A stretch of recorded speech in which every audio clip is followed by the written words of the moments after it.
श्री विष्णु पुराण दूसरा अंश पहला अध्याय प्रिय व्रत के वंश का वर्णन। श्री मैत्रेय जी बोले, हे भगवान, हे गुरु, मैंने जगत की सृष्टि के विषय में आपसे जो कुछ पूछा था वह सब आपने मुझे भली प्रकार कह दिया। हे मुनि श्रेष्ठ, जगत की सृष्टि संबंधी आपने जो यह प्रथम अंश कहा है उसकी एक बात मैं और सुनना चाहता हूँ। स्वयंभू मनु के जो प्रिय व्रत और उत्तानपाद दो पुत्र थे, उनमें से उत्तानपाद के पुत्र ध्रुव के विषय में तो आपने कहा, किंतु हे द्विज, आपने प्रिय व्रत की संतान के विषय में कुछ भी नहीं कहा। अतः मैं उसका वर्णन सुनना चाहता हूँ, सो आप प्रसन्नतापूर्वक कहिए। स्वयंभू मनु के दो पुत्र थे, एक तो उत्तानपाद और एक प्रियव्रत। तो उत्तानपाद के तो बता दिया, ध्रुव हुआ, लेकिन प्रियव्रत के लिए नहीं बताया, तो उनके लिए पूछ रहे हैं। श्री पराशर जी बोले, प्रियव्रत ने कर्दम जी की पुत्री से विवाह किया था। उससे उनके सम्राट और कुक्षी नाम की 2 कन्याएं तथा 10 पुत्र हुए। प्रियव्रत के पुत्र बड़े बुद्धिमान और बलवान, विनय संपन्न और अपने माता पिता के अत्यंत प्रिय कहे जाते हैं। वे प्रियव्रत के पुत्र अपनी बल पराक्रम के कारण विख्यात थे। उनमें महाभाग, मेधा, अग्निबाहु और पुत्र, ये 3 योग्य परायण तथा अपने पूर्व जन्म का वृतांत जानने वाले थे। उन्होंने राज्य आदि भोगों में अपना चित्त नहीं लगाया। हे मुने, निर्मल चित्त और कर्म फल की इच्छा से रहित थे तथा समस्त विषयों में सदा न्यायानुकूल ही प्रवृत्त होते थे। कितनी अच्छी बात बताई कि ये 3 योग परायण तथा अपने पूर्व जन्म का वृतांत जानने वाले थे। उन्होंने राज्य आदि भोगों में अपना चित्त नहीं लगाया। जो प्राणी राज्य आदि भोगों में चित्त लगा लेता है, वो प्राणी स्थूल में ही फंस के रह जाता है। स्थूल में फंसने का मतलब उसका भाव रोग खत्म नहीं हो सकता। क्यों? क्योंकि कभी सुखी, कभी दुखी, कभी चिंतित, इन्हीं मोह जंजाल में, इन्हीं प्रपंच में पड़ के अपने जीवन को अस्त व्यस्त बना लेता है। और यदि वो इनमें नहीं फंसे तो उसका चित्त निर्मल रहता है। चित्त निर्मल रहता है तो निर्मल चित्त में ही शांति है, और शांति के बाद ही परम शांति मिलती है। और इसमें क्या बताया कि कर्म फल की इच्छा से रहित थे वो। सबसे बड़ी बात तो ये है ना, क्यों? कर्म फल की इच्छा तो स्थूल में ही, इनमें ही चित्त जो इनमें संसार में लगा रहता, तभी कर्म फल की इच्छा की होती है। कर्म फल की इच्छा यदि करके कर्म करते हैं तो फल तो मिले ही मिलेगा, लेकिन अच्छे लोगों के साथ यदि हम बुरा कर्म करते हैं तो फिर वो हमें सफलता नहीं मिलती। जैसे मैं बार बार कहती हूँ कि आप किसी का भी ले लो, भक्तों का किसी का भी ले लो, दुष्टों को सफलता नहीं मिली है। छली, कपटी, बेईमान, चालाक जो भी है, उनको सफलता नहीं मिली है। नहीं तो लाक्षागृह में मर ही जाते पांडव, नहीं मिली ना सफलता। तो ऐसा सोचना चाहिए। समस्त विषयों में सदा न्यायानुकूली प्रवृत्त होते थे। सारे विषय में न्याय के अनुकूल रहते, अन्याय नहीं करते। और जो प्राणी न्याय के विरुद्ध चलता है, भगवान की कृपा उसके ऊपर कभी नहीं होती। अन्याय पे कृपा भगवान करेंगे? करेंगे? नहीं करेंगे। तो फिर भी हम न्याय नहीं कर पाते सही, तो फिर भगवान की कृपा उसी पर होती है जो न्यायानुकूल अपना जीवन बिताता है। न्याय और अन्याय में तो हमें पता होना ही चाहिए, उसमें अपना पराया छोड़ना पड़ता है। हे मुनि श्रेष्ठ, राजा प्रियव्रत ने अपने शेष 7 महात्मा पुत्रों को 7 द्वीप बांट दिए। उनको 7 द्वीप दे दिए। कुछ को फिर उनके पुत्र हुए, उनको वर्ष दे दिए। ऐसे इनका ये वंश चलता रहा। अपने 9 पुत्र को वो 9 वर्ष अलग अलग देने लगे, मतलब हर विभाग अलग अलग दे दिया सबको। हे मैत्रेय, अपने पुत्रों को इन वर्षों में अभिषिक्त कर वे तपस्या के लिए शालग्राम नामक महापवित्र क्षेत्र को चले गए। और हम तो उसी में फंसे रहते हैं, दुखी रहते हैं, रोते रहते हैं, फिर भी उसी में फंसे रहते हैं। क्यों? हम कहाँ जाएं? अब तो हमें सत्संग मिल गया, क्यों?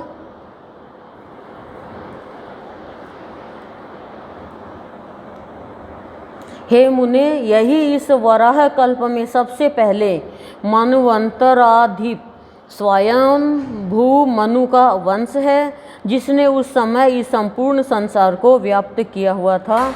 इस प्रकार श्री विष्णु पुराण के दूसरे अंश में पहला अध्याय समाप्त। दूसरा अध्याय भूगोल का है पूरा, समझे? अब भूगोल हमने कहाँ पढ़ी होगी संसार का पूरा भूगोल। श्री मैत्रेय जी बोले, हे ब्राह्मण, आपने मुझसे स्वयं भू मनु के वंश का वर्णन किया। अब मैं आपके मुखारविंद से संपूर्ण पृथ्वी मंडल का विवरण सुनना चाहता हूँ। हे मुने, जितने भी सागर, द्वीप, वर्ष, पर्वत, वन, नदियाँ और देवता आदि की पुरियाँ हैं, उन सब का जितना जितना परिमाण है, जो आधार है, जो उपादान कारण है और जैसा आकार है, वह सब आप यथावत वर्णन कीजिए। श्री पराशर जी बोल रहे, मैत्रेय सुनो, मैं इन सब बातों का संक्षेप से वर्णन करता हूँ। इनका विस्तार पूर्वक वर्णन तो 100 वर्ष में भी नहीं हो सकता। हे द्विज, जम्बू, प्लक्ष, शालमल, कुंस, क्रौंच, शाक और 7वां पुष्कर, ये 7 द्वीप चारों ओर से खारे पानी, इक्षुरस, मदिरा, घृत, दधी, दुग्ध और मीठे जल के 7 समुद्रों से घिरे हुए हैं। 7 द्वीप है और 7 समुद्रों से घिरे हुए हैं। भूगोल तो ये है ना, पूरी सृष्टि का भूगोल बता रहे हैं। हे मैत्रेय, जम्बू द्वीप इन सब के मध्य में स्थित है और उसके भी बीचों बीच में सुवर्णमय सुमेरु पर्वत है। तीसरा अध्याय भारतीय 9 खंडों का विभाग। अब 9 खंड में भारत को क्या है, 9 खंड, ठीक है। श्री पराशर जी बोले, हे मैत्रेय, जो समुद्र के उत्तर तथा हिमालय के दक्षिण में स्थित है, वह देश भारतवर्ष कहलाता है। उसमें भरत की संतान बसी हुई है। हे महामुने, इसका विस्तार 9000 योजन है। यह स्वर्ग और अपवर्ग प्राप्त करने वालों की कर्म भूमि है। इसमें महेंद्र, मलय, सहाय, शुक्तिमान, ऋक्ष, विंध्य और पारित यात्र, ये 7 कुल पर्वत है। हमें तो पता ही नहीं भारत कितना बड़ा है। मुने, इसी देश में मनुष्य शुभ कर्मों द्वारा स्वर्ग अथवा मोक्ष प्राप्त कर सकते हैं। बोलो, क्या सुना? शुभ कर्मों द्वारा। मैं सोचिए, शुभ कर्मों द्वारा, शुभ कर्म बहुत मुश्किल है करना। ये देख लो आप, शुभ कर्म तो इष्ट की कृपा के बल पर ही कोई कर सकता है, और यहीं से पाप कर्मों में प्रवृत्त होने पर वे नरक अथवा तिर्यक योनि में पड़ते हैं। नरक या तो या तिर्यक योनि कौन सी है? चौथी योनि, जो कीट पतंगर ये है। यहीं से कर्मानुसार स्वर्ग, मोक्ष, अंतरिक्ष अथवा पाताल आदि लोकों को प्राप्त किया जा सकता है। पृथ्वी में यहाँ के सिवा और कहीं भी मनुष्य के लिए कर्म की विधि नहीं है। भारतवर्ष के अलावा कर्म की विधि नहीं है। पता ही नहीं है कर्म का फल भी मिलता है क्या, पता ही नहीं है। पता हो तो करे ही नहीं। बताओ आप, छोटे बच्चे को कहाँ पता रहेगा? कर्म के अनुसार ही मनुष्य बन सकता है, कर्म के अनुसार ही वहाँ जा सकता है, कहाँ? जहाँ जाना चाहिए।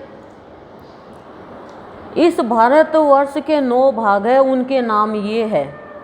इंद्रद्वीप, कशेरू, ताम्रपर्ण, गबिस्तान, नागद्वीप, सौम्य, गंधर्व और वारुण तथा यह समुद्र से घिरा हुआ द्वीप उनमें 9वां है। ये 9 खंड बताए, 9 द्वीप बता दिए। हे मुने, इस भारतवर्ष में इस सतयुग, त्रेता, द्वापर और कली नामक 4 युग है, अन्यत्र कहीं नहीं। इस देश में परलोक के लिए मुनि जन तपस्या करते हैं, याज्ञिक लोग यज्ञानुष्ठान करते हैं और दानी जन आदर पूर्वक दान देते हैं। जम्बू द्वीप में यज्ञमय यज्ञ पुरुष भगवान विष्णु का सदा यज्ञों द्वारा यजन किया जाता है। इसके अतिरिक्त अन्य द्वीपों में उनकी और प्रकार से उपासना होती है। हे महामुने, इस जम्बू द्वीप में भी भारतवर्ष सर्वश्रेष्ठ है, क्योंकि यह कर्म भूमि है। इसके अतिरिक्त अन्य देश भोग भूमियाँ हैं। हे सतम, जीव को सहस्त्रों जन्मों के अनंतर महान पुण्यों का उदय होने पर ही कभी इस देश में मनुष्य जन्म प्राप्त होता है। और हम भारतवर्ष की वैल्यू नहीं करें, छोड़ के जा रहे हैं। वाह वाह वाह, सोचो।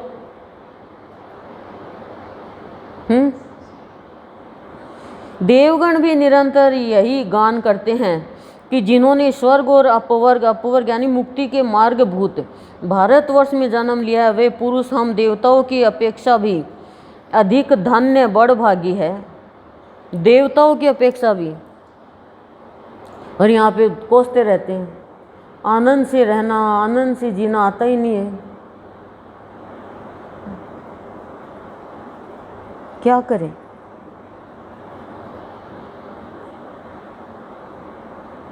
क्या करें? कोई ये नहीं कहता क्या नहीं करें।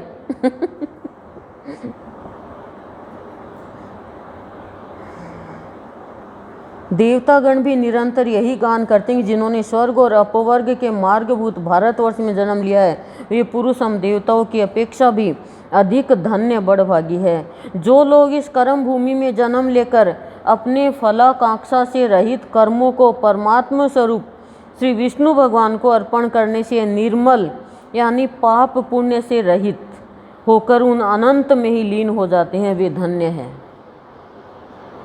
अब बताओ आप, निर्मल और पवित्र चित्त वाला कौन है? किस मनुष्य को हम निर्मल और पवित्र चित्त वाला कहेंगे?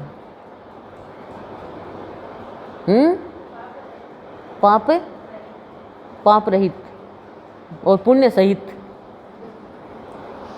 जो पाप और पुण्य दोनों को ही हटा दे, नहीं तो क्या होगा? सदन में भी कुछ करोगे तो धर्म के नाम पे कर दोगे, धर्म के नाम पे कर दोगे। क्यों? क्योंकि घर में फैक्ट्री लगा रखी है ना, बनाया तो हमने है ना, ये ध्यान नहीं है ना, दिया तो किसी और ने है, वो ले भी सकता है। बोलो, कुछ भी करेंगे तो भगवान को भी नहीं छोड़ोगे तो भगवान को पर्दा हटा देगा, और पर्दा भी ऐसा लाओगे दुकान से कि भाई सस्ता से दे दे, क्या काम आएगा। और हमारी खिड़कियों के पर्दा ऐसा होना चाहिए कि भाई हाँ, देखने वाली है कहे वाह ये पर्दा कहाँ से लाए।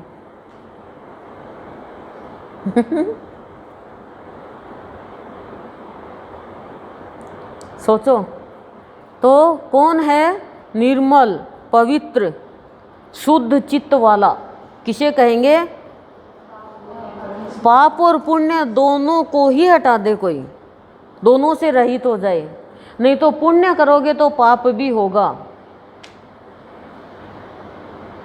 ये मान के चलो। ना यहाँ पाप है ना यहाँ पुण्य है, सही काम करो। क्या पाप पुण्य? क्या पाप पुण्य है? सही काम करो, वो पाप पुण्य पे जाता ही नहीं। नहीं तो भगवान है, वो तो इतने असुरों को मार ही नहीं सकते। शिशुपाल की गर्दन काट दी भगवान ने, तो क्यों? भगवान तो बहुत बड़े पापी हो जाएंगे फिर तो। पाप पुण्य से नहीं डरते हैं निर्मल चित्त वाले, शुद्ध भावना वाले, शुभ कर्म करने वाले।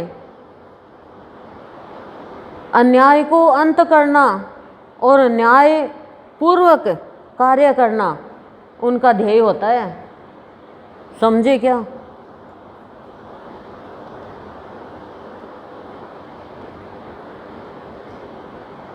समझ गए?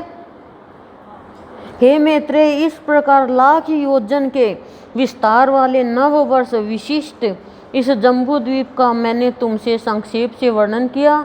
हे मैत्रेय, इस जम्बू द्वीप को बाहर चारों ओर से लाख योजन के विस्तार वाले वलयाकार खारे पानी के समुद्र ने घेरा हुआ है। इस प्रकार श्री विष्णु पुराण के तीसरे अंश में तीसरा अध्याय समाप्त। चौथा अध्याय प्लक्स तथा सालमल आदि द्वीपों का विशेष वर्णन। भूगोल है ना, तो समुद्र, द्वीप, नदियाँ यही चलेगी, पहाड़, पर्वत। हम पिलानी में भी तो एक है ना पहाड़ी, तो पूरी पिलानी के एरिया लेंगे तो पहाड़ी से यहाँ तक होगा ही। पहाड़ी दिखती भी है छत पे से, नहीं दिखती क्या? सब गर्दन ला रही है, गर्दन नहीं हो तो बोली तो सही है कि पाप रहित। ऐसे मैं कह रही हूँ, बोला करो, मुंह खोला करो, मिश्री घोला करो।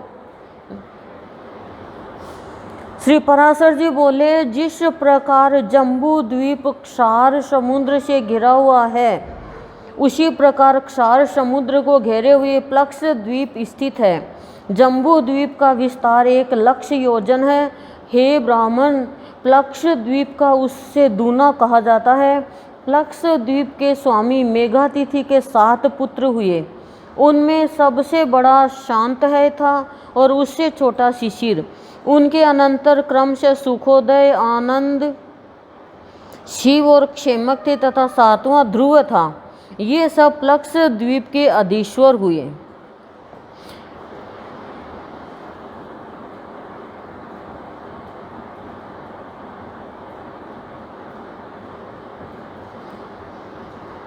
और वहाँ अनुतप्ता, शिखी, विपाशा, त्रिदिवा, अक्लमा, अमृता और शुक्रता, ये ही 7 नदियाँ हुई। 7 नदियाँ हुई। यह मैंने तुमसे प्रधान प्रधान पर्वत और नदियों का वर्णन किया है। वहाँ छोटे छोटे पर्वत और नदियाँ तो और भी सहस्त्रों है। उस देश के हष्ट पुष्ट लोग सदा उन नदियों का जल पान करते हैं। ठीक है, अलग अलग द्वीप के ये सब अलग अलग स्वामी हुए।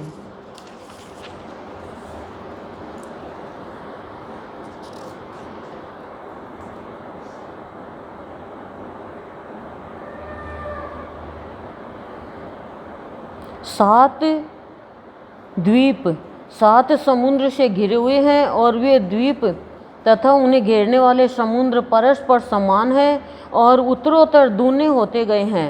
सभी समुद्रों में सदा समान जल रहता है, उसमें कभी न्यूनता अथवा अधिकता नहीं होती है। हे मुनि श्रेष्ठ, पात्र का जल जिस प्रकार अग्नि का संयोग होने से उबलने लगता है, उसी प्रकार चंद्रमा की कलाओं के बढ़ने से समुद्र का जल भी बढ़ने लगता है। शुक्ल और कृष्ण पक्ष में चंद्रमा के उदय और अस्त से न्यूनाधिक न होते हुए भी जल घटता और बढ़ता है। हे महामुने, समुद्र के जल की वृद्धि और क्षय 510 अंगुल तक देखी जाती है। हे विप्र, पुष्कर द्वीप में संपूर्ण प्रजावर्ग सर्वदा बिना प्रयत्न के अपने आप ही प्राप्त हुए षड्रस भोजन का आहार करते हैं। हे महामुने, अंडकटाह के सहित द्वीप, समुद्र और पर्वतादि युक्त यह समस्त भूमंडल 50 करोड़ योजन विस्तार वाला है। हे मैत्रेय, आकाश आदि समस्त भूतों से अधिक गुण वाली यह पृथ्वी संपूर्ण जगत की आधारभूता और उसका पालन तथा उद्भव करने वाली है। इस प्रकार श्री विष्णु पुराण के दूसरे अंश में चौथा अध्याय समाप्त। 5वां अध्याय 7 पाताल लोकों का वर्णन। 7 पाताल, ये ध्यान रखना, 7 पाताल। तो श्री पराशर जी बोले, हे द्विज, मैंने तुमसे यह पृथ्वी का विस्तार कहा। इसकी ऊंचाई भी 70 सहस्त्र योजन कही जाती है। मुनि शतम अतल, 7 क्या है? पाताल। अतल, वितल, नितल, गभस्तिमान, महातल, सुतल और पाताल। इन 7 में से प्रत्येक 10-10 सहस्त्र योजन की दूरी पर है। हे मैत्रेय, सुंदर महलों से सुशोभित तो वहाँ की भूमियाँ शुक्ल, कृष्ण, अरुण और पीत वर्ण की तथा शर्करामयी, कंकरीली, शैली यानी पत्थर की और सुवर्णमयी है। हे महामुने, उनमें दानव, दैत्य, यक्ष और बड़े बड़े नाग आदि को भी सैकड़ों जातियाँ निवास करती है।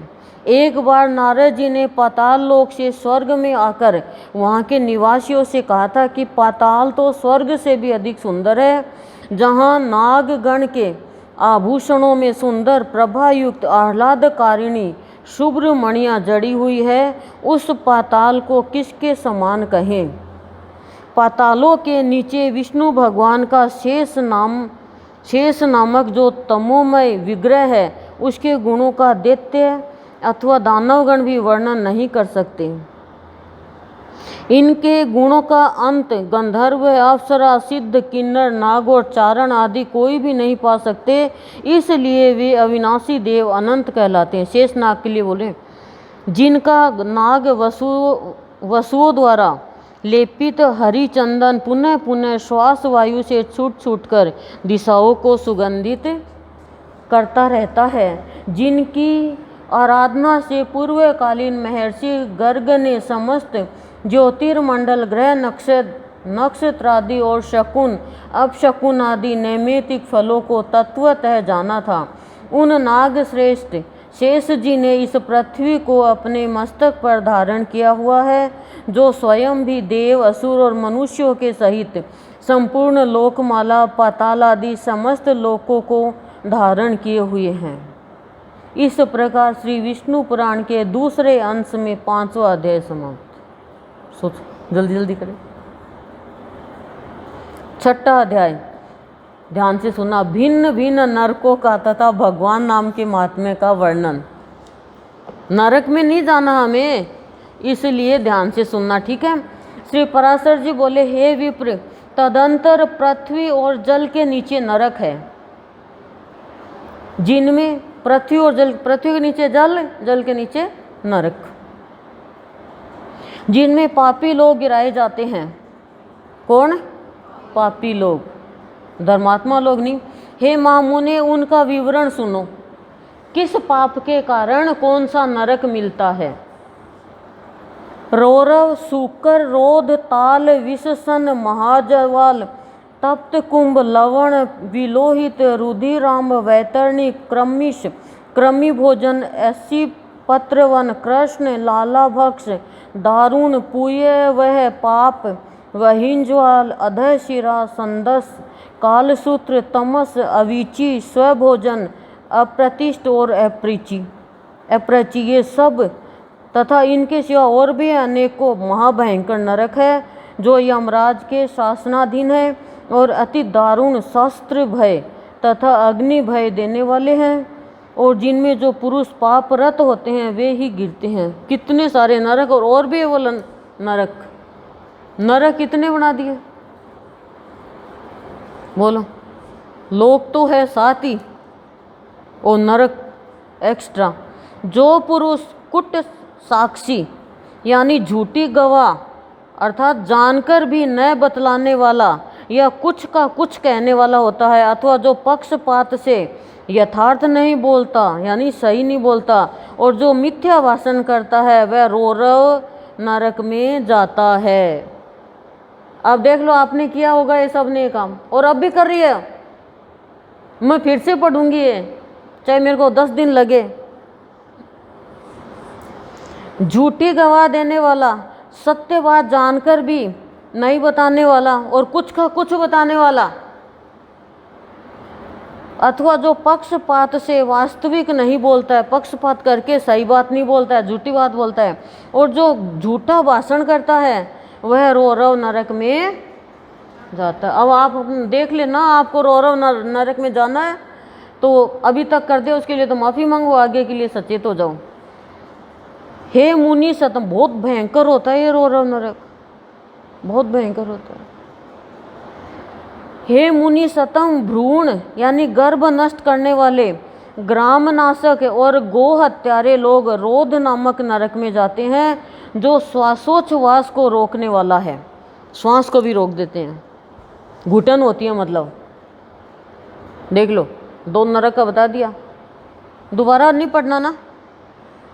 मद्यपान करने वाला, ब्रह्मघाती, सुवर्ण चुराने वाला तथा जो पुरुष इनका संग करता है, ये सब सूकर नरक में जाते हैं, संग करने से भी। क्षत्रिय अथवा वेश्य का वध करने वाला, क्षत्रिय और वेश्य यानी बणिये का वध करने वाला ताल नरक में, तथा गुरु स्त्री के साथ गमन करने वाला, भगिनीगामी और राजदूतों को मारने वाला पुरुष तप्त कुंड नरक में जा पड़ता है। सती स्त्री को बेचने वाला, कारागृह रक्षक, अश्व विक्रेता और भक्त पुरुष का त्याग करने वाला, ये सब लोग तप्त लोह नरक में जाते हैं।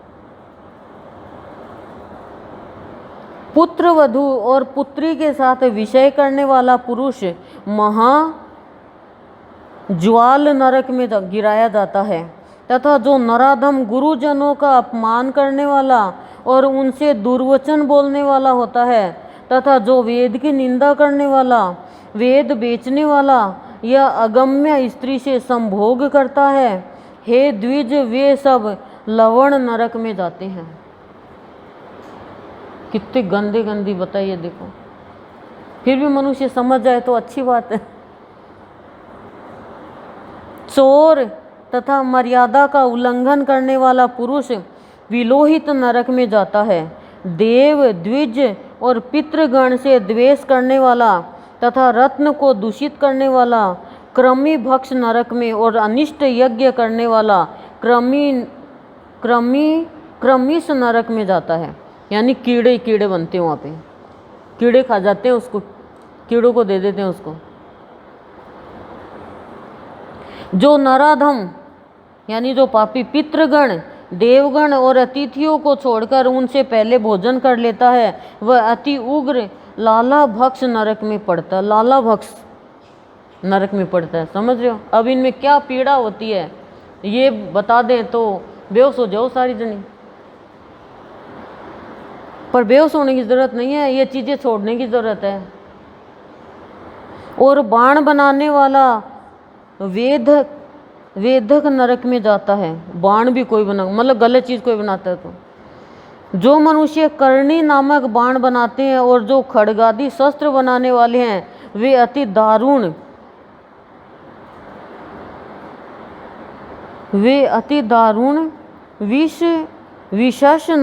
विशेषण नरक में गिरते हैं। असत प्रतिग्रह, दूषित उपायों से धन संग्रह करने वाला अयाज्य याजक और नक्षत्रोपजीवी यानी नक्षत्र विद्या को न जानकर भी उसका ढोंग रचने वाला पुरुष अधोमुख नरक में पड़ता है। दूषित उपायों से धन संग्रह करने वाला, समझ रहे होंगे ना, गलत उपायों से पैसा इकट्ठा करता है और ढोंग करता है नक्षत्र विद्या को नहीं जानकर भी कि जानकार हूँ मैं। साहस यानी निष्ठुर कर्म करने वाला पुरुष पूय वह नरक में जाता है, तथा पुत्र मित्र आदि की वंचना करके अकेले ही स्वादु भोजन करने वाला और लाख मांस, रस, तिल तथा लवण आदि बेचने वाला ब्राह्मण भी उसी पूय वह नरक में गिरता है।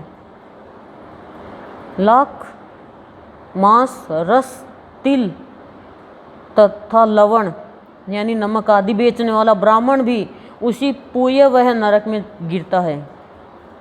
हे द्विज श्रेष्ठ, बिलाव, कुक्कुट, छाग, अश्व, सूकर तथा पक्षियों को यानी जीविका के लिए पालने से भी पुरुष उसी नरक में जाता है। नट या मलव्रति से रहने वाला, धीवर का कर्म करने वाला, कुंड यानी उपपति से उत्पन्न संतान का अन्न खाने वाला,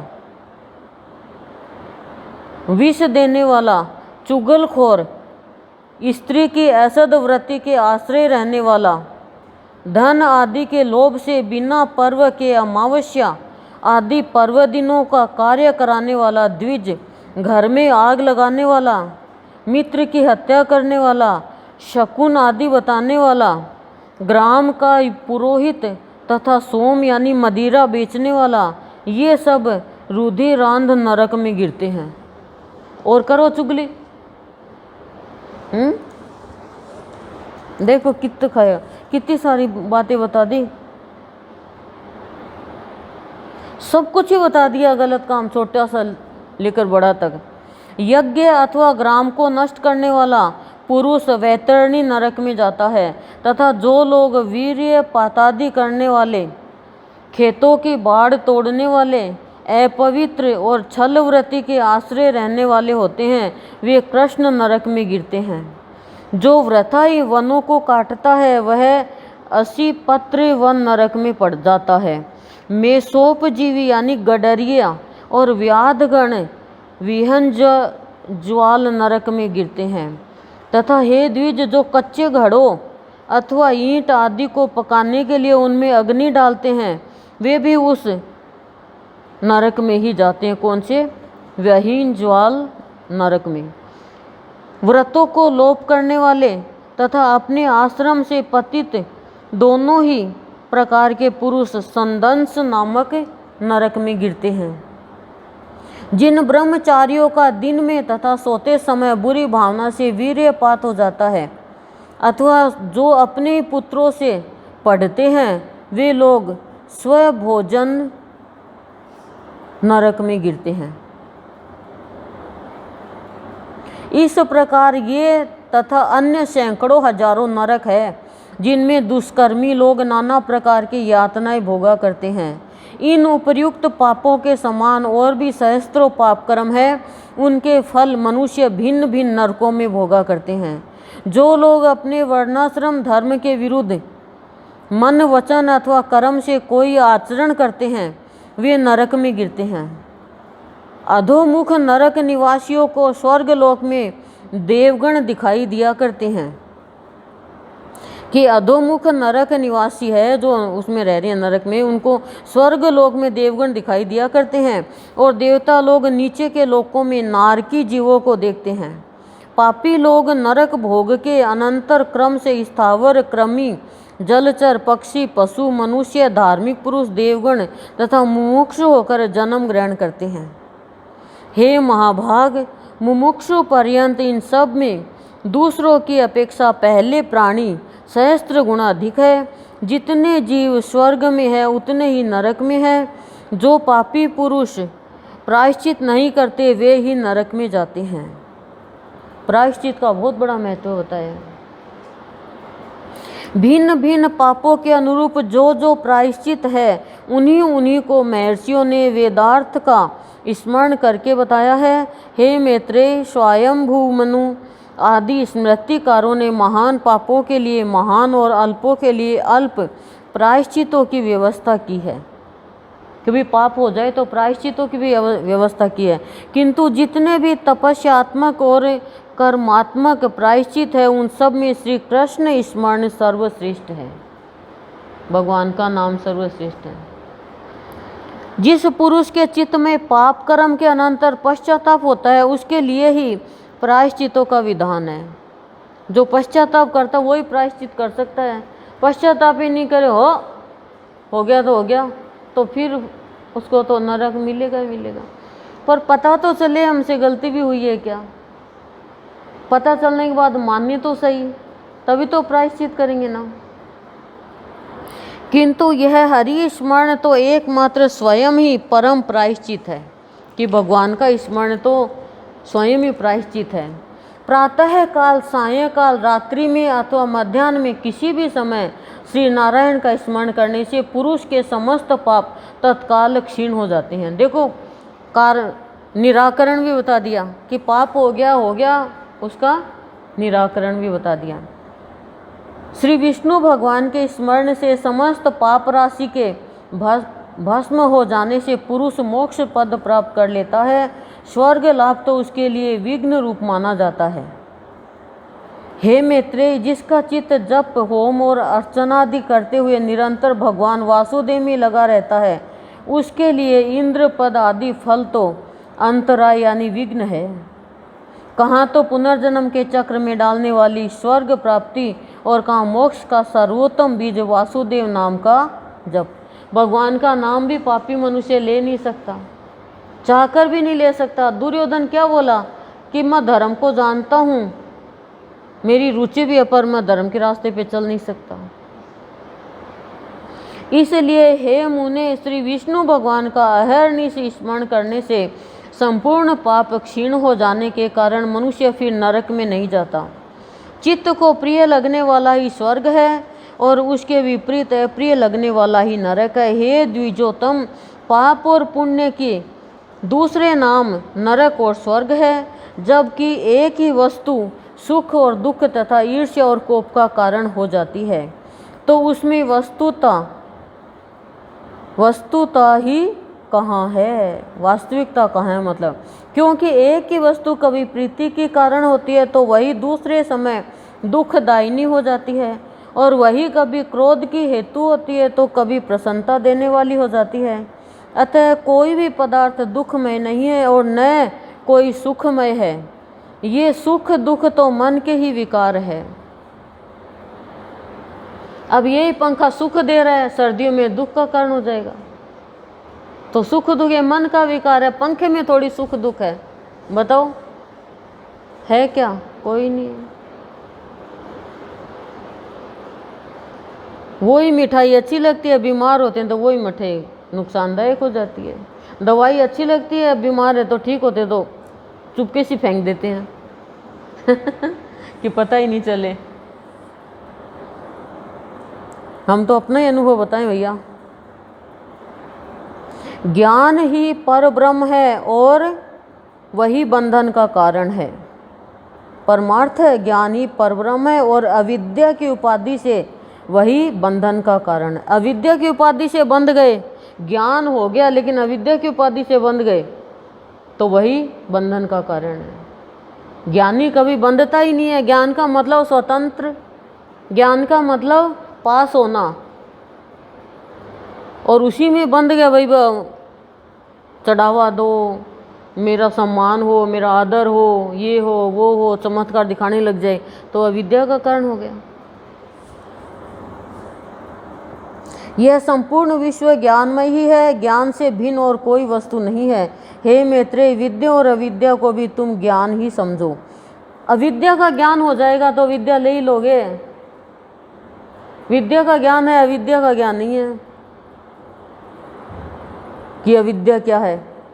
ये सब जो हम क्रिया करते हैं ना बिना सोचे समझे अविद्या में आती है। नींद भी अविद्या में आती है, चुगली अविद्या में आती है, ये वृत्तियां जो हम गलत काम करते हैं ये सब अविद्या में आती है। ये विकार अविद्या का ही तो दूसरा रूप है। जो विद्या हमें विनय नहीं देती वो अविद्या ही है। हे द्विज, इस प्रकार मैंने तुमसे समस्त भूमंडल, संपूर्ण पातालोक और नरकों का वर्णन कर दिया। समुद्र, पर्वत, द्वीप, वर्ष और नदियाँ, इन सभी की मैंने संक्षेप से व्याख्या कर दी। अब तुम और क्या सुनना चाहते हो? ठीक है। इस प्रकार श्री विष्णु पुराण के दूसरे अंश में छठा अध्याय समाप्त। सातवां अध्याय भूर्भुवः आदि 7 ऊर्ध्व लोकों का वृतांत, यानी ऊंचे ऊपर वाले लोकों का।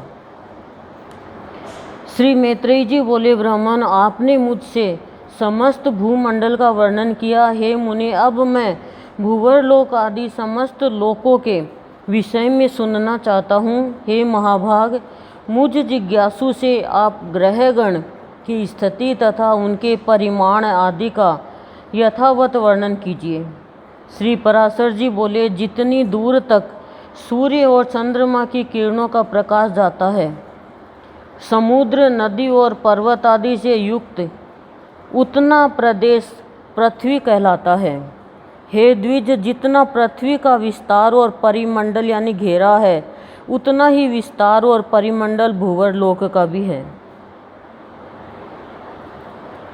हे मैत्रेय, पृथ्वी से 1 लाख योजन दूर सूर्य मंडल है और सूर्य मंडल से भी 1 लाख योजन के अंतर पर चंद्रमंडल है। चंद्रमा से पूरे 100,000 योजन ऊपर संपूर्ण नक्षत्र मंडल प्रकाशित हो रहा है। हे ब्राह्मण, नक्षत्र मंडल से 2 लाख योजन ऊपर बुध और बुध से भी 2 लाख योजन ऊपर शुक्र स्थित है। शुक्र से इतनी ही दूरी पर मंगल है और मंगल से भी 2 लाख योजन ऊपर बृहस्पति जी है। हे द्विजोतम, बृहस्पति जी से 2 लाख योजन ऊपर शनि है और शनि से 1 लाख योजन के अंतर पर सप्त ऋषि मंडल है। देखो ये सब ग्रह है, ग्रह के नाम पे दिन है ये, मंगल ग्रह, शनि ग्रह, शुक्र ग्रह, तथा सप्त ऋषियों से भी 100,000 योजन ऊपर समस्त ज्योतिष चक्र की नाभि रूप ध्रुव मंडल स्थित है। हे महामुने, मैंने तुमसे त्रिलोकी की उच्चता के विषय में वर्णन किया है। यह त्रिलोकी यज्ञ फल की भोग भूमि है और यज्ञानुष्ठान की स्थिति इस भारतवर्ष में ही है।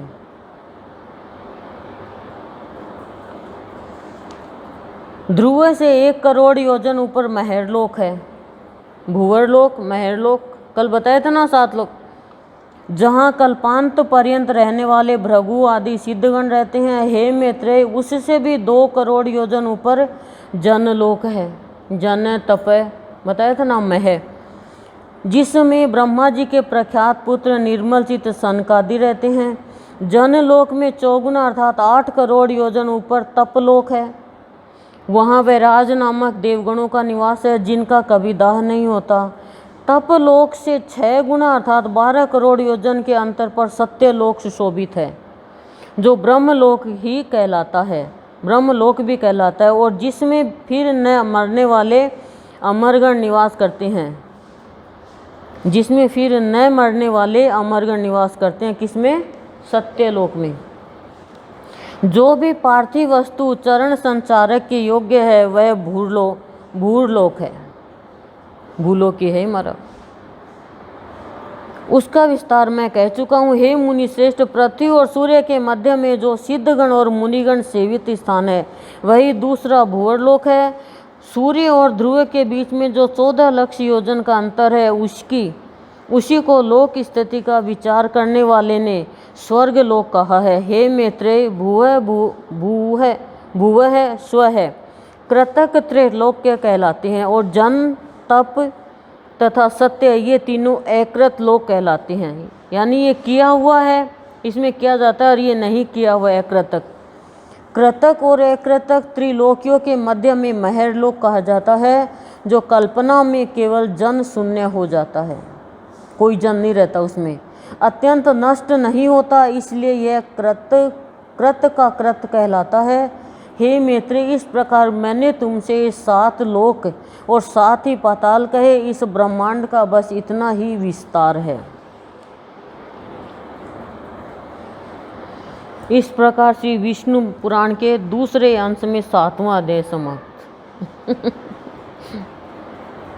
अब 8वां, सूर्य, नक्षत्र एवं राशियों की व्यवस्था तथा कालचक्र, लोकपाल और गंगा विर्भाव का वर्णन। बहुत बड़ा है ये, पढ़ा क्या? देखो, सूर्य, नक्षत्र और राशियों की व्यवस्था, जितनी भी राशि है, तथा कालचक्र, लोकपाल और गंगा विर्भाव का वर्णन। अब हम पढ़ने वाले हो ना, भूगोल हो, तो हमारे बहुत समझ में आ जाए। पढ़ने वाले बच्चों के लिए, जो कलेक्टर बनता है, IAS बनता है, उनके लिए तो बहुत अच्छा ज्ञान है। श्री पराशर जी बोले, हे सुव्रत, मैंने तुमसे यह ब्रह्मांड की स्थिति कही। अब सूर्य आदि ग्रहों की स्थिति और उनके परिमाण सुनो। सूर्य और उनके ग्रहों की। हे मुनि श्रेष्ठ, सूर्य देव के रथ का विस्तार 9,000 योजन है।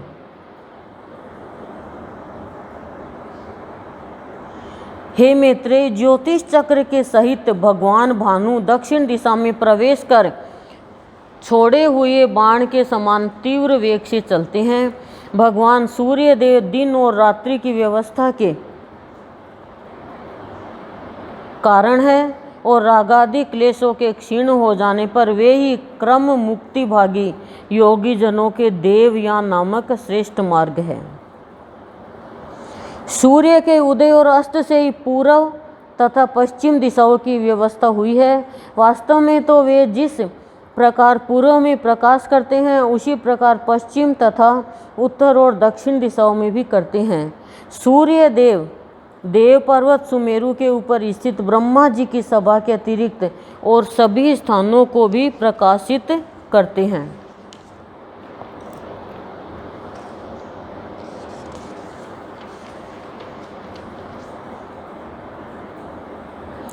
जो अगस्त्य के उत्तर तथा अजीविथी के दक्षिण में वैश्वानर मार्ग से भिन्न मार्ग है, वह पितृयान पथ है। उस पितृयान मार्ग में महात्मा मुनिजन रहते हैं, जो लोग अग्निहोत्री होकर प्राणियों की उत्पत्ति के आरंभक ब्रह्म की स्तुति करते हैं, यज्ञानुष्ठान के लिए उद्यत हो कर्म का आरंभ करते हैं, वह पितृयान यानी उनका दक्षिण मार्ग है। वे युग युगांतर में विच्छिन्न हुए वैदिक धर्म की संतान तपस्या, वर्णाश्रम, मर्यादा और विविध शास्त्रों के द्वारा पुनः स्थापना करते हैं। पूर्वतन धर्म प्रवर्तक ही अपनी उत्तरकालीन संतान के यहाँ उत्पन्न होते हैं। पूर्वतन धर्म प्रवर्तक ही अपनी उत्तरकालीन संतान के यहाँ उत्पन्न होते हैं और फिर उत्तरकालीन धर्म प्रचारकण अपने यहाँ संतान रूप से उत्पन्न हुए अपने पितृगण के कुलों में जन्म लेते हैं। इस प्रकार वे व्रतशील महर्षिगण चंद्रमा और तारागण की स्थिति पर्यंत सूर्य के दक्षिण मार्ग में पुनः पुनः आते जाते रहते हैं।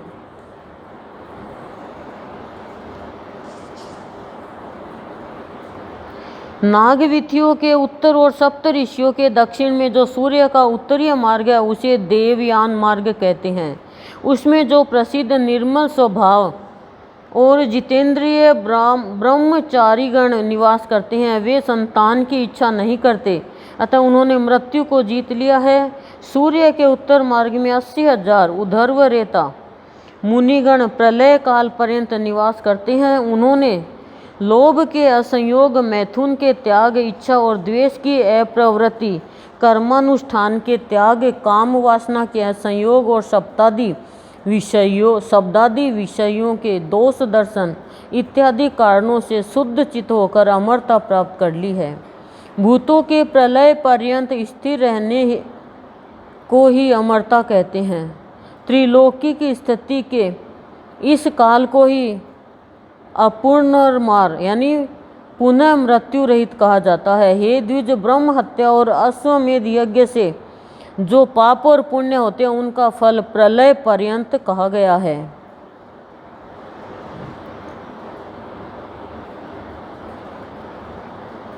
हे मैत्रेय, जितने प्रदेश में ध्रुव स्थित है, पृथ्वी से लेकर उस प्रदेश पर्यंत संपूर्ण देश प्रलय काल में नष्ट हो जाते हैं। सप्त ऋषियों से उत्तर दिशा में ऊपर की ओर जहाँ ध्रुव स्थित है, वह अति तेजोमय स्थानीय आकाश में विष्णु भगवान का तीसरा दिव्य धाम है।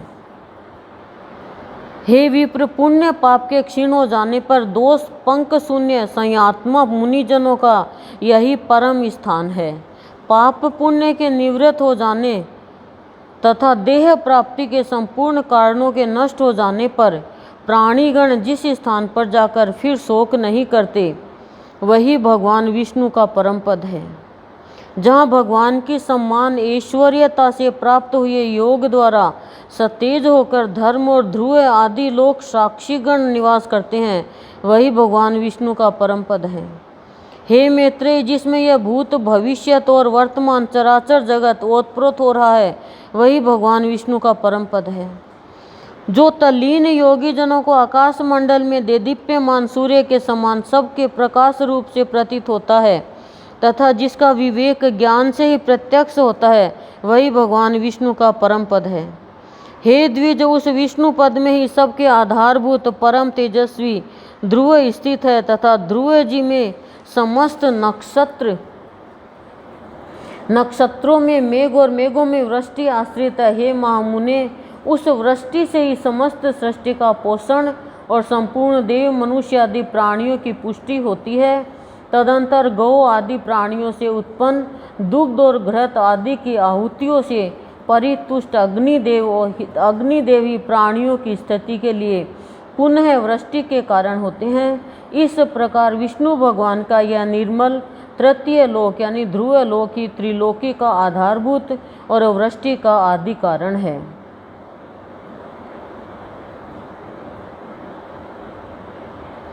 हे ब्राह्मण, इस विष्णु पद से ही देवांगना के अंगराग से पांडुरवर्ण हुई सी सर्व पापहारिणी श्री गंगा जी उत्पन्न हुई है। विष्णु भगवान के वाम चरण कमल के अंगूठे के नख रूप स्त्रोत से निकली हुई उन गंगा जी को ध्रुव दिन रात अपने मस्तक पर धारण करता है।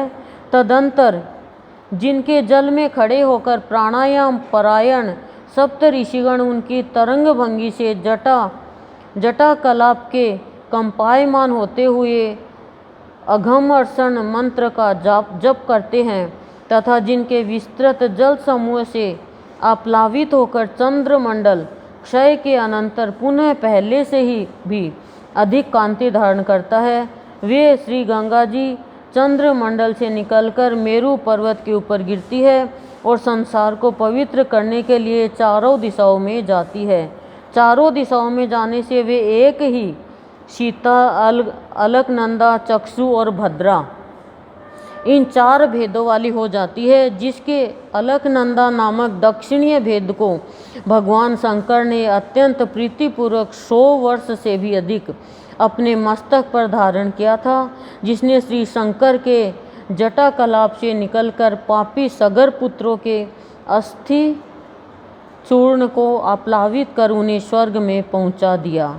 हे मैत्रेय, जिसके जल में स्नान करने से शीघ्र ही समस्त पाप नष्ट हो जाते हैं और अपूर्व पुण्य की प्राप्ति होती है, जिसके प्रवाह में पुत्रों द्वारा पितरों के लिए श्रद्धापूर्वक किया हुआ एक दिन का भी तर्पण उन्हें 100 वर्ष तक दुर्लभ तृप्ति देता है।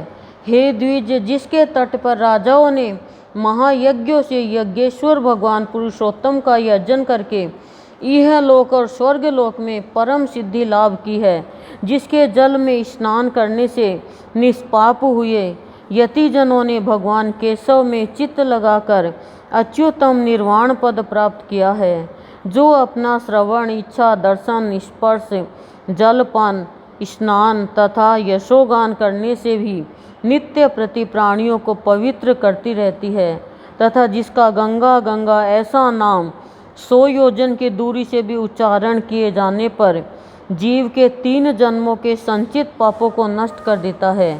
त्रिलोकी को पवित्र करने में समर्थ वह गंगा जिसे उत्पन्न हुई है, वही भगवान का तीसरा परम पद है। इस प्रकार श्री विष्णु पुराण के दूसरे अंश में 8वां अध्याय समाप्त। 9वां अध्याय उब गई या डूब गई?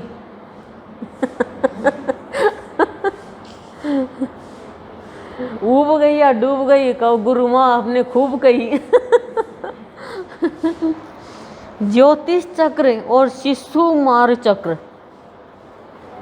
ज्योतिष चक्र और शिशुमार चक्र। शिशुमार चक्र शिशु को मारने वाला नहीं है।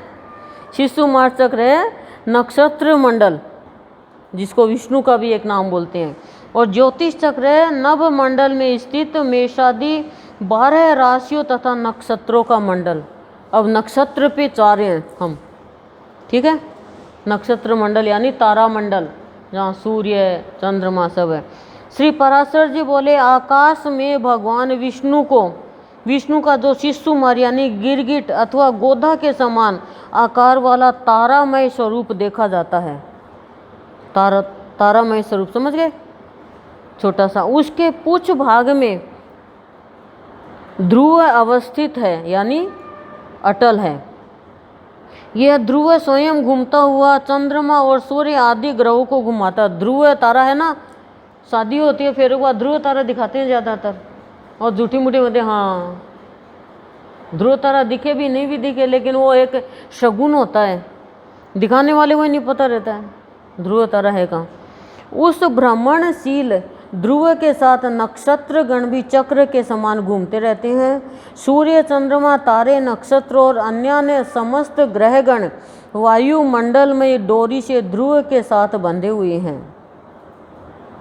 विष्णु भगवान ने ध्रुव को तो एक अलग ही मंडल दिया ना, ध्रुव मंडल कहलाएगा, कहा भी तो है।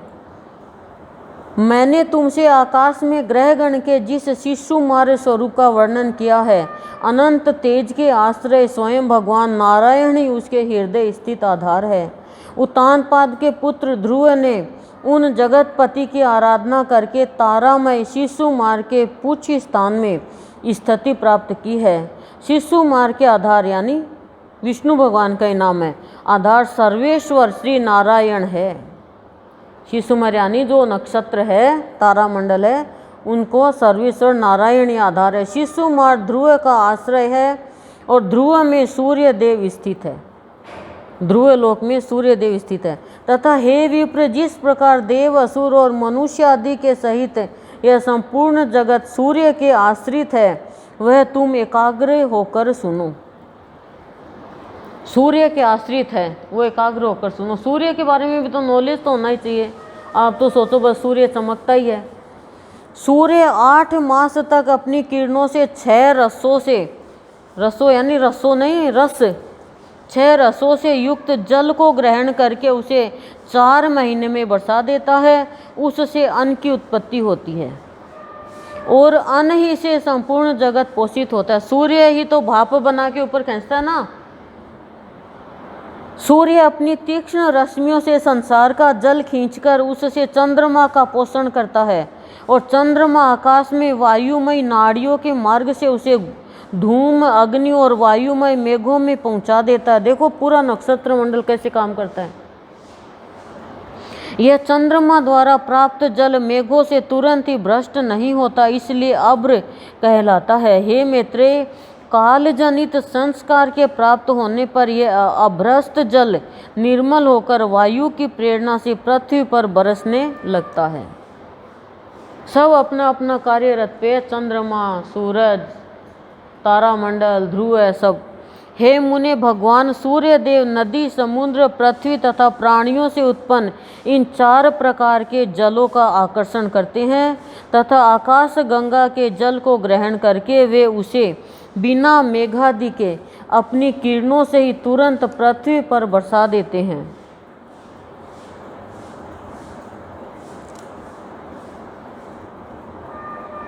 बस बरसा देते हैं। हे मुनि वरोत्तम, सूर्य का आधार ध्रुव है, ध्रुव का शिशुमार है तथा शिशुमार के आश्रय श्री नारायण है।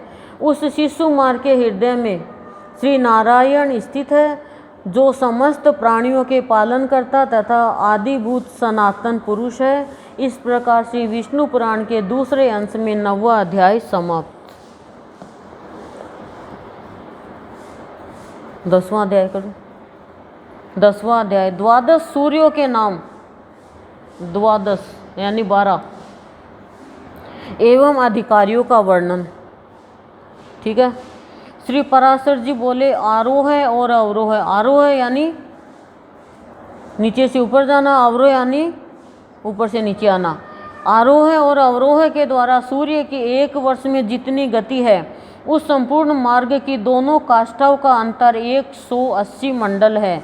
सूर्य का रथ भिन्न भिन्न आदित्य यानी प्रति मास भिन्न भिन्न आदित्य, ऋषि, गंधर्व, अप्सरा, यक्ष, सर्प और राक्षस गणों से अधिष्ठित होता है, मतलब हर महीने। हे मैत्रेय, मधुमास चैत्र में सूर्य के रथ में, चैत्र का महीने से शुरू होता है ना साल, चैत्र के महीने में सूर्य के रथ में सर्वदा धाता नामक आदित्य, क्रतुस्थला, अप्सरा, पुलस्त्य, ऋषि, वासुकी, सर्प, रथ, भ्रत, यक्ष, हेती, राक्षस और तुम्बरु गंधर्व, ये 7 मासाधिकारी रहते हैं। तथा अर्यमा नामक आदित्य, पुलह, ऋषि, रथोजा, यक्ष, पुंजिक, स्थला, अप्सरा, प्रहेती, राक्षस, कच्छवीर, सर्प और नारद नामक गंधर्व, ये बैसाख मास में सूर्य के रथ पर निवास करते हैं। चैत्र के बाद में बैसाख। हे मैत्रेय, अब ज्येष्ठ मास में निवास करने वालों के नाम सुनो। हर महीने में अलग अलग ये निवास करते हैं, लेकिन पढ़ लेते हैं। उस समय मित्र नामक आदित्य, अत्रि, ऋषि, तक्षक, सर्प, पौरुषे, राक्षस, मेनका, अप्सरा, हाहा, गंधर्व और रथस्वन नामक यक्ष, ये उस रथ में वास करते हैं। तथा आषाढ़ मास में वरुण नामक आदित्य, वशिष्ठ, ऋषि, नाग, सर्प, सहजन्य, अप्सरा, हुहु, गंधर्व, रथ, राक्षस, हाहा क्या क्या नाम है, देखो नींद आने लग गई और रथ चित्र नामक यक्ष उसमें रहते हैं। कल प्रहलाद की बातों में तो सबको अच्छा लग रहा था। श्रावण मास में देखो सूर्य के रथ में भी हर महीने किन किन को सूर्य को बैठाना पड़ता है। राक्षस भी बैठते हैं सूर्य के रथ में। श्रावण मास में इंद्र नामक आदित्य, विश्वावसु, गंधर्व, स्त्रोत, यक्ष, ऐलापुत्र, सर्प, अंगिरा, ऋषि, प्रमलोचा, अप्सरा और सर्पी नामक राक्षस सूर्य के रथ में बसते हैं। तथा भाद्रपद में विवस्वान नामक आदित्य, उग्रसेन, गंधर्व, भृगु, ऋषि, आपूर्ण, यक्ष, अनुमलोचा, अप्सरा, शंखपाल, सर्प और व्याघ्र नामक राक्षस का उसमें निवास होता है। अश्विनी मास में पूषा नामक आदित्य, वसुरुचि, गंधर्व, वात राक्षस, गौतम ऋषि, धनंजय, सर्प, सुषेण, गंधर्व और घृताजी नाम की अप्सरा का उसमें वास होता है। कार्तिक मास में उसमें विश्वावसु नामक गंधर्व, भरद्वाज ऋषि, पूर्जन्य आदित्य, ऐरावत, सर्प, विश्वाची, अप्सरा, सैनचित, यक्ष तथा आप नामक राक्षस रहते हैं। राक्षस भी बैठता है। मार्ग शीर्ष के अधिकारी अंश नामक आदित्य, काश्यप ऋषि, तारक्ष, यक्ष, महापद्म, सर्प, उर्वशी, अप्सरा, चित्रसेन, गंधर्व और विद्युत नामक राक्षस है। हे विप्रवर, पोष मास में कृतु ऋषि, भग आदित्य, उर्नायु, गंधर्व, स्फूर्ज राक्षस, कर्कोटक, सर्प, अरिष्ट नेमी, यक्ष तथा पूर्वचित्ती अप्सरा जगत को प्रकाशित करने के लिए सूर्य मंडल में रहते हैं। सब हो गए क्या 12 महीने? हे मैत्रेय, त्वष्टा नामक आदित्य, जमदग्नि ऋषि, कंबल, सर्प भी कई नाम के, कंबल सर्प देखो, सर्प का नाम कंबल, तिलोत्मा अप्सरा, ब्रह्मोपेत राक्षस, ऋतुजित यक्ष और धृतराष्ट्र गंधर्व, ये 7 माघ मास में भास्कर मंडल में रहते हैं। अब जो फाल्गुन मास में सूर्य के रथ में रहते हैं उनके नाम सुनो। हे महामुने, वे विष्णु नामक आदित्य, अश्वतर, सर्प, रंभा, अप्सरा, सूर्य, वर्षा, गंधर्व, सत्यजित यक्ष, विश्वामित्र ऋषि और यज्ञोपेत नामक राक्षस है। हे ब्राह्मण, इस प्रकार विष्णु भगवान की शक्ति से तेजोमय हुए 7 गण एक मास तक सूर्य मंडल में रहते हैं।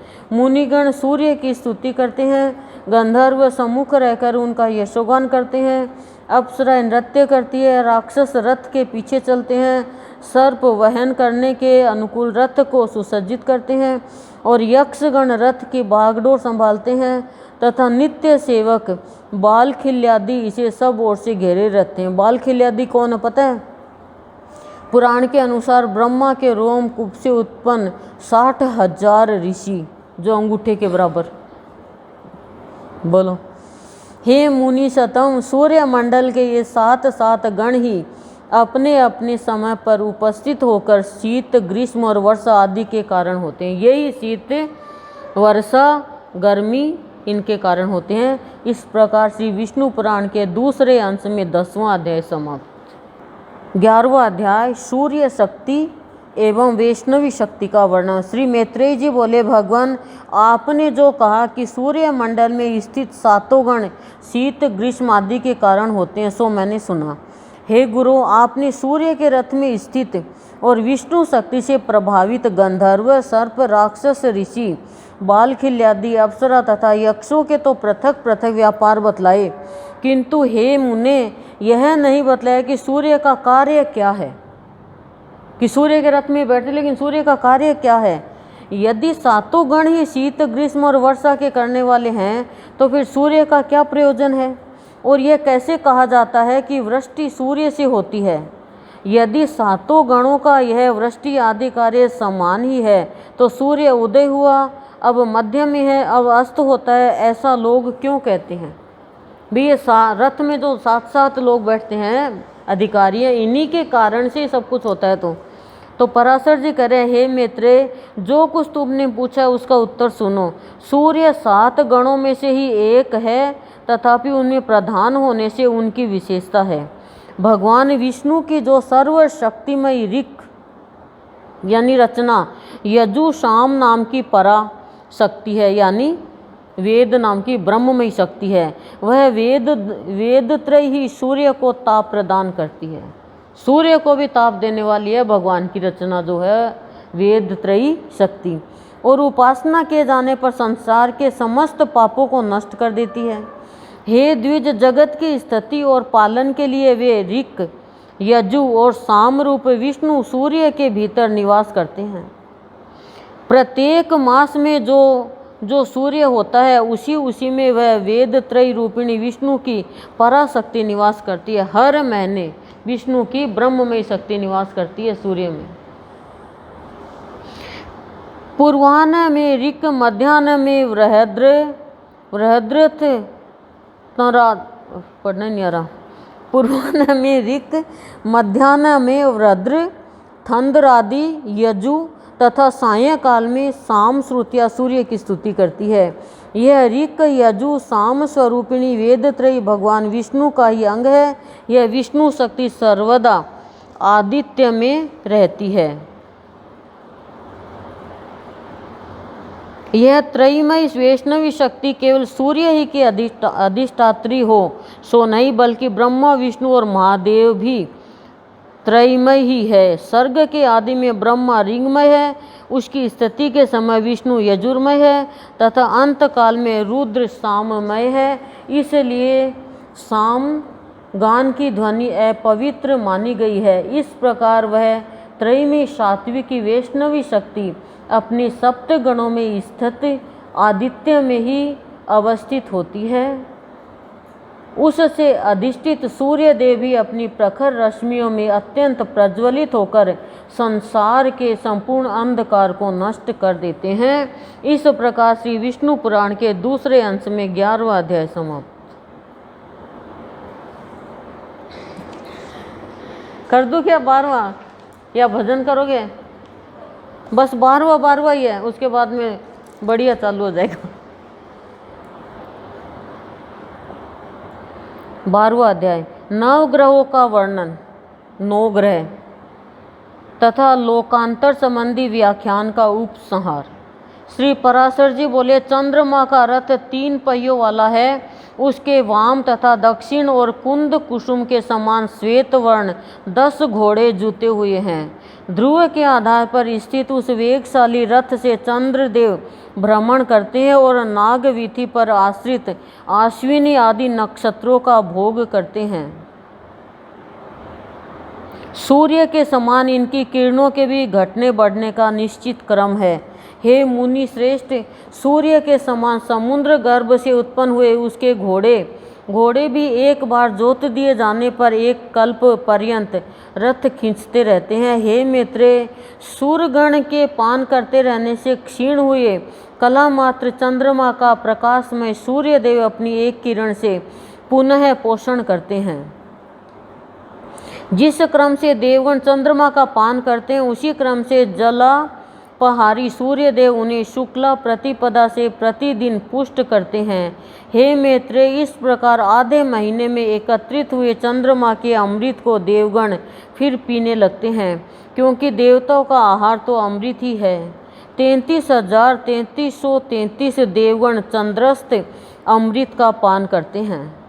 जिस समय 2 कला मात्र रहा हुआ चंद्रमा सूर्य मंडल में प्रवेश करके उसकी अमा नामक किरण में रहता है, वह तिथि अमावस्या कहलाती है।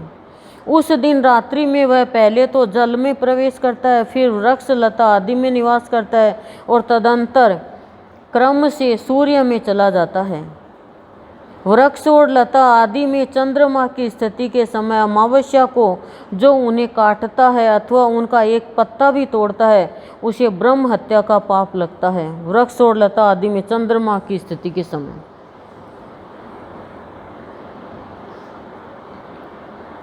अमावस्या को जो उन्हें काटता है, वृक्ष और लता आदि में, अथवा उनका एक पत्ता भी तोड़ता है, उसे ब्रह्म हत्या का पाप लगता है। केवल 15वीं कला रूप यद किंचित भाग के बच रहने पर उस क्षीण चंद्रमा को पितृगण मध्यांतर काल में चारों ओर से घेर लेते हैं। हे मुने, उस समय उस द्विक कलाकार चंद्रमा की बची हुई अमृतमयी एक कला का भी पितृगण पान करते हैं। क्योंकि अमृत का कलश फिर बाद में चंद्रलोक में ही पड़ा है। पूर्णिमा के दिन एक बूंद यहाँ डालते हैं औषधि के रूप में, पृथ्वी पर भी डालते हैं। और वो लेके भी उसको पता चला मंदोदरी को कि चंद्रलोक में अमृत का कलश पड़ा है, और पूर्णिमा के दिन एक बूंद अमृत की पृथ्वी पे डालते हैं औषधि के रूप में। चंद्रमा चांदनी डाले औषधि हो ही नहीं यहाँ पे, जो जड़ी बूटियाँ होती हो, चांदनी अमृत के रूप में बरसाता है।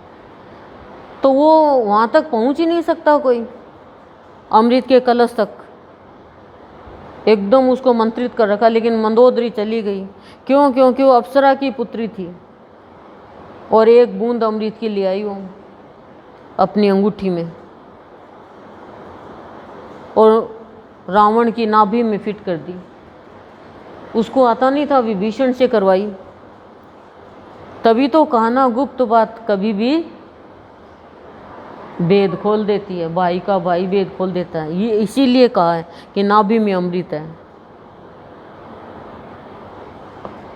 रावण को भी पता नहीं था, रावण को पता चल जाता कि अमृत है तो फिर तो वो और भी बदमाशी करता। इसीलिए कोई मनुष्य को पता नहीं रहता है कि अमृत रूप में है, आत्मा है हमारे अंदर, बस शरीर को ही सब कुछ मानते हैं। और मरता तो शरीर ही, आत्मा तो मरती भी नहीं।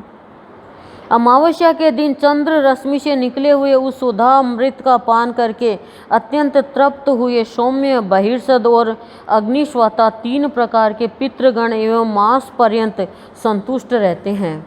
इस प्रकार चंद्रदेव शुक्ल पक्ष में देवताओं की और कृष्ण पक्ष में पितृगण की पुष्टि करते हैं, तथा अमृतमय शीतल जल कणों से लता वृक्षादिका और लता औषधि आदि उत्पन्न करके तथा अपनी चंद्रिका द्वारा आह्लादित करके वे मनुष्य, पशु एवं कीट पतंग आदि सभी प्राणियों का पोषण करते हैं। चंद्रमा के पुत्र बुध का रथ, बुध भी ग्रह ना, वायु और अग्नि में द्रव्य का बना हुआ है, और उसमें वायु के समान वेगशाली 8 पिशंग वर्ण घोड़े जुते हैं।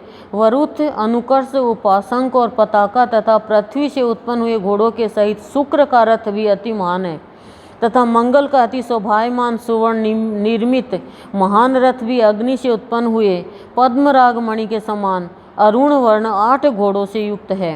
जो 8 पांडुर वर्ण घोड़ों से युक्त सुवर्ण का रथ है, उसमें वर्ष के अंत में प्रत्येक राशि में बृहस्पति जी विराजमान होते हैं। आकाश से उत्पन्न हुए विचित्र वर्ण घोड़ों से युक्त रथ में आरूढ़ होकर मंदगामी शनिश्चर जी धीरे धीरे चलते हैं। शनिश्चर भी तो क्या है, ग्रह है ना। राहु का रथ धूसर यानी मटियाले वर्ण का है, उसमें भ्रमर के समान कृष्ण वर्ण 8 घोड़े जुते हुए हैं। हे मित्रे, एक बार जोत दिए जाने पे घोड़े निरंतर चलते रहते हैं। चंद्र पर्वो पूर्णिमा पर यह राहु सूर्य से निकलकर चंद्रमा के पास आता है, तथा सौर पर्वो यानी अमावस्या पर यह चंद्रमा से निकलकर सूर्य के निकट जाता है। इसी प्रकार केतु के रथ के वायु वेगशाली 8 घोड़े भी पुआल के धुएं किसी आभा वाले तथा लाख के समान लाल रंग के हैं। हे महाभाग, मैंने तुमसे यह 9 ग्रहों के रथों का वर्णन किया। ये सभी वायुमयी डोरी से ध्रुव के साथ बंधे हुए हैं। हे मैत्रेय, समस्त ग्रह, नक्षत्र और तारामंडल वायुमयी रज्जु से ध्रुव के साथ बंधे हुए यथोचित प्रकार से घूमते रहते हैं।